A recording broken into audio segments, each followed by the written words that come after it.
7:16 on this, the final day of BT Bloggers Week, as we welcome two of the Capital Region's most prominent bloggers, Mac Mail, Master Mac with a Q.ca, and Dave Cornwallier of DaveBerta.ca. Guys, thanks for being here.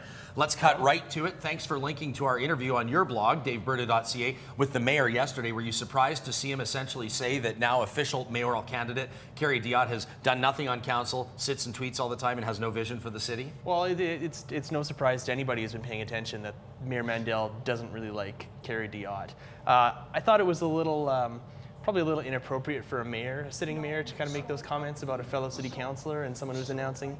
But it just goes to show to demonstrate the tension between those two candidates. Mac and I found ourselves on the same page. My assumption is that if you're going to send out shots like that as the mayor to a councillor you know is going to seek that job, you're probably not seeking re-election yourself. What do you make of it?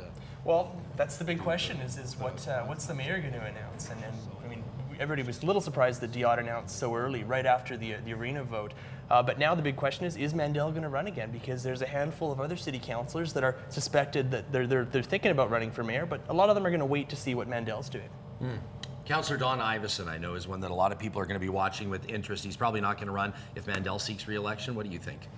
Yeah, I think if Mandel's out, then I think Iveson will probably take a run at it. I hope he does. I think he'd be a really good councillor. I know he sort of alluded to that a little bit in his final comments on the arena issue the other day, that he kind of changed his position and he didn't know how that was going to play out. But I think it'd be really interesting if he got into the race. I know that he surprised a lot of people when he knocked off Mike Nickel and actually became a councillor at a relatively young age and, relatively speaking, out of nowhere. You think he'd be ready to step in as mayor, Dave?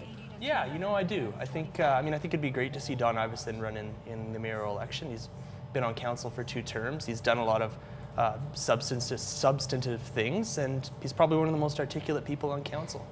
I know both of you have had plenty of opportunities to rub shoulders with Amarjeet Sohi. The guy is one of the busiest councillors. He's at a ton of events. You think he has what it takes to be mayor? He has said there's not a chance he'll run against Mandel, but he said there's not a chance he'll run against Mandel, not that he won't run.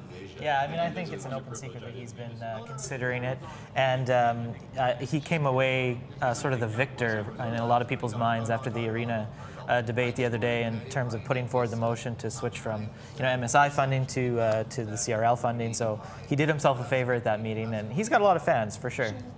Yeah, he's sincere, and he's probably one of the most hardworking councillors in Edmonton. So if he did decide to run for mayor, I think he'd be a real credible candidate. Yeah, he's got an army of community support as well, which could make things interesting.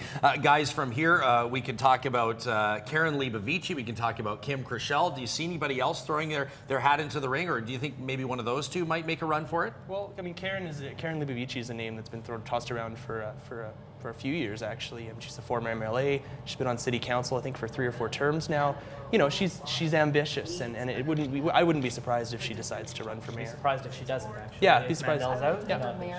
Yeah. There seems to be no heir apparent, though. I mean, I think as close as you can get, and I hesitate I don't want this to come across as an endorsement, because it's not. I'm just saying, if anyone perceived there to be an heir apparent, it would probably be Don Iveson. But there's not really someone where we go, okay, well, Wayne Gretzky's leaving town, Mark Messier takes over as the captain. There's not an obvious next choice. Yeah, and if the mayor doesn't run again, this will actually be if Mandel doesn't run again, this will actually be, I think, the first election since 1967 that an incumbent or an interim mayor isn't running. So it'll be the first real open mayoral race in Edmonton in a long time. So, I mean, if 3 or 4 council candidates jump in, if a couple other candidates who we don't expect jump in, anything can happen. Well, exactly. Let's not just look to council when it comes to candidates that could make some noise. Let us know what you think about all this. Of course, you know where to find these guys, Dave Cornwallier and Master Mac on Twitter. I'm at Ryan Jesperson. The conversation can continue. We'll be back with more BT, including Bridget Ryan from Lowe's, getting you set for a long weekend with gardening tasks, but you'll do it armed with the knowledge you need. 7:20. See you in a minute.